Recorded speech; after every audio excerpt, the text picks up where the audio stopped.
ગુજરાતી વાર્તા નથી નથી। એક હતો સાધુ, એ બહુ જ ઓછું બોલતો।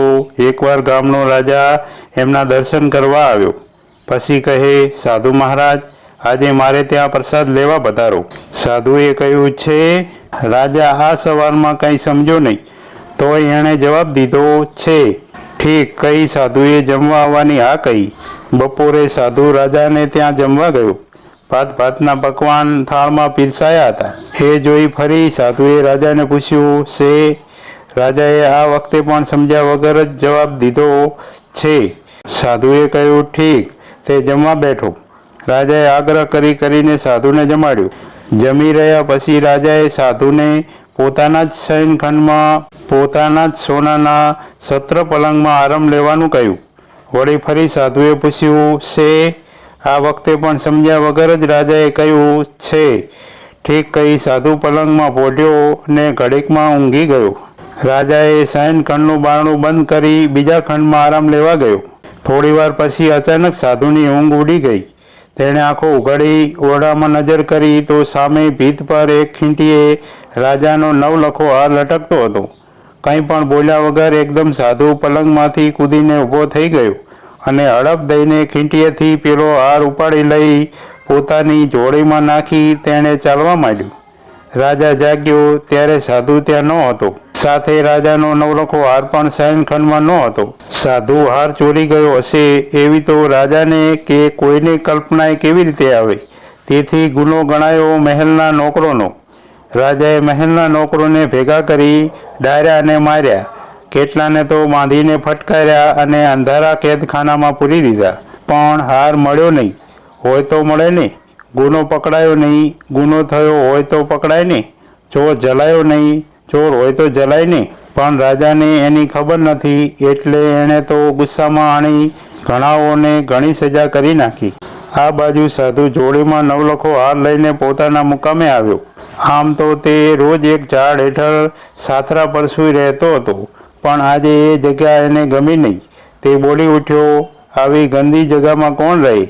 સરોવરના કિનારે એક આરસનો ઘાટ બાંધેલો હતો અને ઘાટ ઉપર આરસની એક છત્રી હતી। એ છત્રી હેઠળ સાધુએ પોતાનું આસન જમાવ્યું।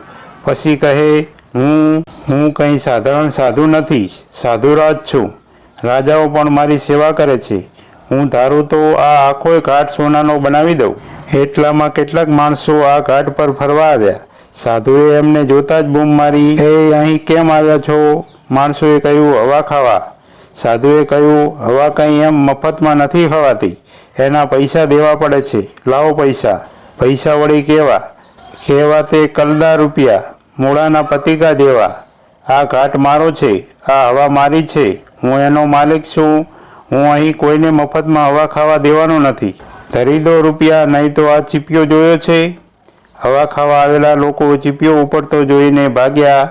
એમને ભાગતા જોઈ સાધુ ખડખડાટ હસી પડ્યો। આરસની છત્રીના ઘૂમટમાં એના પડઘા પડ્યા। સાધુ કહે, હું કંઈ જેવો તેવો સાધુ નથી, સાધુરાજ છું। સાધુએ જોડીમાંથી પેલો નવલખો હાર કાઢી પોતાની ડોકમાં નાખ્યો। સફેદ આરસમાં અને દૂધ જેવી ચાંદનીમાં એ હાર સાધુની ડોકમાં જણા થવા લાગ્યો। સાધુ કહે, વાહ, હું તો કેવો શોભું છું। એટલામાં સાધુના પેટમાં ચૂક ઉપડી। તરત જ સરોવરમાંથી કમંડલ ભરી સાધુ કુદરતી હાથે જવા દોડ્યો। એમ મધરાત થતામાં તો એને 10-12 ધક્કા થઈ ગયા। એ લોથ થઈ છત્રી હેઠળ પડ્યો। અચાનક એની ડોકમાં રહેલા પેલા નવલખા હાર પર એની નજર પડી। જાણે સાપ ડસ્યો હોય એમ એ ચોંક્યો। જોર કરી 2 હાથ વડે એને હાર ડોકમાંથી કાઢીને ઘાટ પર ફેંકી દીધો। તે બોલ્યો, હાય, આ કાળ સરપ ક્યાંથી મારી ડોકમાં આવી પડ્યો? ધીમે ધીમે રાત વીતતી હતી અને સવાર થતી હતી। ધીમે ધીમે સાધુની તબિયત સુધરતી જતી હતી। વહેલા પરોઢિયે એને ચારે બાજુ નજર કરી। એ નવાઈ પામી બોલી પડ્યો, લે, હું અહીં ક્યાંથી આવી પડ્યો? મારું પેલું ઝાડ ક્યાં ગયું? એ ઊભો થઈ ગયો। આગું પાછું જોયા વગર એને ચાલવા માંડ્યું। એના રોજના મુકામ પર આવીને એ ઝાડ હેઠળ સાથરા પર બેઠો પ્રભુનું નામ લેવા લાગ્યો। હે પ્રભુ, સૌનું કલ્યાણ કર। હે પ્રભુ, સૌને સુખી કર। સવાર થઈ। એકદમ સાધુ જાણે સફાળો ઊભો થઈ ગયો। તે બોલ્યો, અરે આ શું હું ચોર છું? શું હું સોનાનો લોભી છું? મને આવી બુદ્ધિ ક્યાંથી સૂજી? એ વિચારમાં પડી ગયો. વિચાર કરતાં એને માલુમ પડ્યું કે રાજાને ત્યાં પકવાન જમ્યા પછી મને આ કમત સૂજી છે.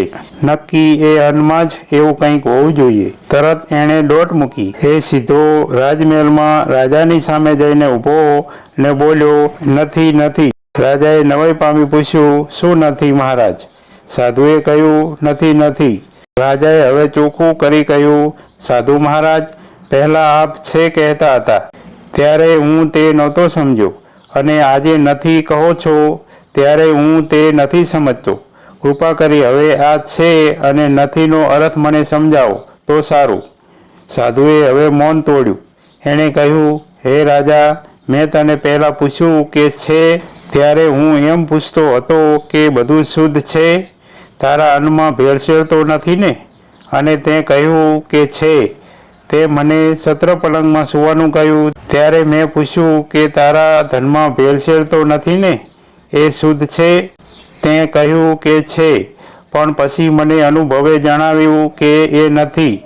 શું શુદ્ધ નથી મહારાજ? રાજાએ નવાઈ પામી ફરી પ્રશ્ન કર્યો. તારું દાન, તારું ધન, સાધુએ કહ્યું. રાજાએ કહ્યું, મહારાજ, કુંડી બંધ નોકરો મારું ધાન સાફ કરે છે, કુંડી બંધ ઝવેરીઓ મારું ધન પારખે છે. એમાં ભેળસેળ હોય અને એ શુદ્ધ ન હોય એવું બને જ કેમ? સાધુએ કહ્યું, રાજા, સાફ કરનારાએ બહારથી સાફસૂફી કરી, પણ અંદરની સાફસૂફી કોણે કરી? જેવું અન્ન તેવો ઓડકાર, અને જેવા ઓડકાર એવા વિચારો. જેવી હવા લો એવું હૃદય કઢાય. મેં તારું અન્ન ગાધું અને હું તારા ઢોલિયા પર પહોંચ્યો ત્યાં તો મારી બુદ્ધિ બગડી. મને સોનાનો લોભ જાગ્યો.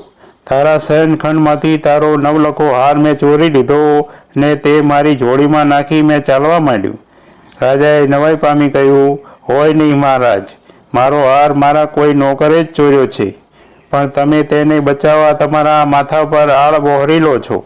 સાધુએ તરત કહ્યું, ના ના, એવું નથી, તારો હાર મેં જ ચોર્યો છે. એ હાર હાથમાં આવ્યો એટલે તો વળી મારી બુદ્ધિ ઓર બગડી. હું સાધુમાંથી સાધુરાજ બની ગયો ને સરોવર પર હવા ખાવા આવનારાઓની પાસેથી હવા ખાવાના પૈસા માગવા લાગ્યો. ચીપીઓ ઉપાડી હું એમને મારવા દોડ્યો. શું કહો છો? રાજાએ નવાઈ પામીને કહ્યું. સાધુએ આગળ ચલાવ્યું, પણ રાજા, તારું ધન મને પચ્યું નહીં. મને ઝાડા થઈ ગયા. લોટા ભરી ભરીને હું થાક્યો. મધરાત થતાં થતાંમાં તો હું લોથ થઈને પડ્યો. તારું અન્ન પેટમાંથી નીકળી ગયું એટલે હવે મારી સુબુદ્ધિ ધીરે ધીરે પાછી આવવા માંડી, અને ડોકમાં પહેરેલો તારો નવલખો હાર કાઢીને મેં તિરસ્કારથી સરોવરના ઘાટ પર ફેંકી દીધો. હજી પણ એ ત્યાં પડ્યો હશે. હે, મારો નવલખો હાર? હા, તારો નવલખો હાર ત્યાં પડ્યો છે. કોઈને મોકલી મંગાવી લે. રાજાએ તરત નોકરને સરોવરના ઘાટ પરથી હાર લઈ આવવા મોકલ્યો. પછી તેણે કહ્યું, સાધુ મહારાજ, આ બધું તો ઠીક, પણ તમે અન્નની વાત કરી તે કાંઈ સમજાય નહીં. સાધુએ કહ્યું, એટલા માટે તો હું અહીં આવ્યો છું. આજના પકવાનનું અન્ન ક્યાંથી આવ્યું છે તેની તું તપાસ કર. રાજાએ તરત તપાસ આદરી તો માલુમ પડ્યું કે ઘી ખૂટી ગયું હતું. તેથી રાજભંડારમાંથી પ્રધાનજીએ ઘીનો ગાડવો કાઢી આપ્યો હતો. ગરીબ લોકોને છેતરી બમણી તમણી રકમનું વ્યાજ ખાતા એક કંજૂસ વેપારીનો માલ રાજ્ય ખાતે જપ્ત કરવામાં આવ્યો હતો. તેનો એ ગાડવો હતો. રાજાએ કહ્યું, પણ મારું બીજું બધું ધાન તો શુદ્ધ હતું. સાધુએ કહ્યું, રાજા, કદાચ હશે, પણ તેમાં પડેલા આ થોડાક ઘીએ બધા અન્નને કલુષિત કરી નાખ્યું. જેમ હળાહળ ઝેરનું એક ટીમ્પું ઘડો ભરેલા દૂધને ઝેરી કરી નાખે, એમ પકવાનમાં વપરાયેલા ઘીમાં કંજૂસનો લોભ હતો, લુચ્ચાઈ હતી, છેતરપિંડી હતી, નિર્દયતા હતી. તેથી તો હું સોનાના લોભે ચોરી કરવા લલચાયો ને હવા પર વેરો લેવા નીકળ્યો. મને મારો ઝાડનો આશરો ગમ્યો નહીં ને હું આરસની છત્રી હેઠળ રહેવા ગયો. ચોરી કરી મેં ને મારે લીધે કેટલાય નિર્દોષ નોકરોને મેં માર ખવડાવ્યો ને જેલમાં પુરાવ્યા. એક ટંકના ભોજનમાં કેટલું બની ગયું. પ્રભુની કૃપા કે મને એ અન્ન પચ્યું નહીં ને હું જલ્દી તેનાથી છૂટી ગયો. નહીં તો શી ખબર મારી કેવી દુર્દશા થાત. બોલતા બોલતા સાધુ એકદમ વિચારમાં પડી ગયો. રાજાએ કહ્યું, મહારાજ, મારાથી અપરાધ થઈ ગયો, મને ક્ષમા કરો, ફરી આવું નહીં બને. સાધુનું મોં હવે સિવાઈ ગયું હતું. તે માત્ર આટલું બોલ્યો, નથી નથી. અને ઝડપથી પગલાં ભરતો રાજમહેલ છોડી એ ચાલી નીકળ્યો. રાજાના કાનમાં જોરથી પડઘા પડવા માંડ્યા, નથી નથી.